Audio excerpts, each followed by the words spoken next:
Kinumpirma ng pinuno ng International Atomic Energy Agency o IAEA na si Rafael Grossi ang bagong pasilidad ng Iran para sa uranium enrichment na matatagpuan sa Isfahan.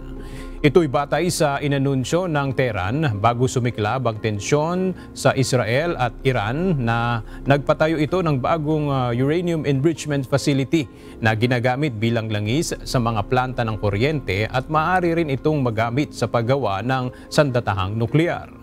Ayon sa IAEA, nasira ng isinagawang pag-atake ng Israel ang ilang nuclear facilities ng Iran, kabilang ang uranium conversion facility sa Isfahan, habang ang planong inspeksyon sa bagong planta ay ipinagpaliban dahil sa kaguluhan.